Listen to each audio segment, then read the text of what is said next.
Bonjour à toutes et à tous. Alors, je suis heureux de vous retrouver pour partager ces quelques mots avec vous. Il y a quelque temps, je vous ai partagé une vidéo où nous parlions de l'inquiétude et de ce que cela pouvait engendrer dans la vie d'une personne. Et je voulais revenir dessus pour vous partager un petit peu ce que moi j'avais pu vivre quand j'étais enfant. C'est que moi j'ai perdu un être cher quand j'étais très jeune et à la suite de ça, ça a été vraiment très difficile et pendant des années, je me suis retrouvé à être comme, à avoir en fait une crainte, une inquiétude qui était constante, notamment par rapport à mes parents en fait. C'est-à-dire que lorsque je ne voyais pas mes parents, j'étais inquiet tout simplement.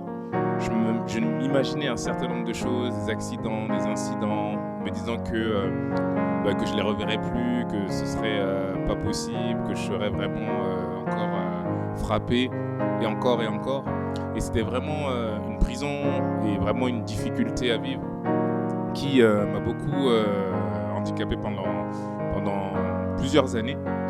Et par la grâce de Dieu, c'est vrai que le fait de réellement avancer, de découvrir le Seigneur, de comprendre sa parole, de pouvoir apprendre que tout simplement nous devons avoir confiance en lui, que nous devons garder nos pensées sur lui, que nous ne devons pas laisser l'inquiétude nous dominer. Et ça, c'était vraiment quelque chose d'important dans la compréhension des choses par rapport à cette délivrance dont j'avais besoin. Cela m'a permis vraiment de passer à une autre étape, à une étape de délivrance, à une étape de paix, de restauration. Et bien souvent, l'ennemi veut revenir avec des voix de crainte, de peur, d'inquiétude et revenir aux choses passées. Et ça, c'est vrai que on ne doit pas être intimidé lorsque l'ennemi veut ramener les choses passées pour nous faire croire qu'elles existent encore alors qu'elles ont déjà été vaincues.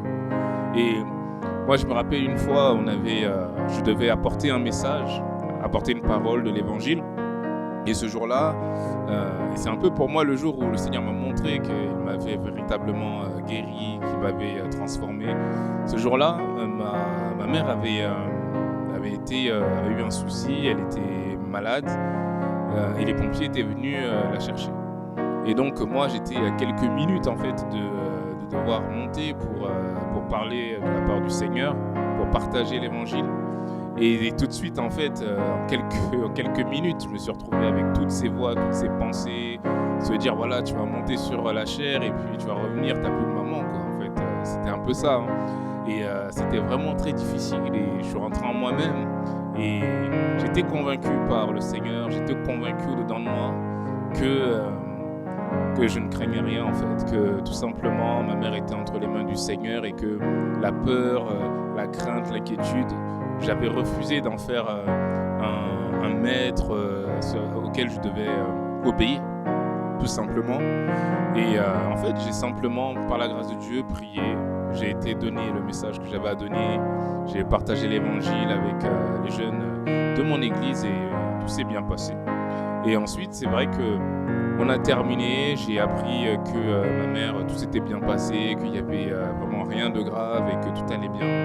Et je suis sorti de là et c'est vrai que ça m'a fait tilt quand même. Je me suis dit vraiment que le Seigneur a vraiment fait quelque chose dans ma vie et que l'ennemi est vraiment méchant et qu'il faut toujours conserver, garder ce que Dieu nous a donné et avoir confiance car il est toujours fidèle, toujours présent.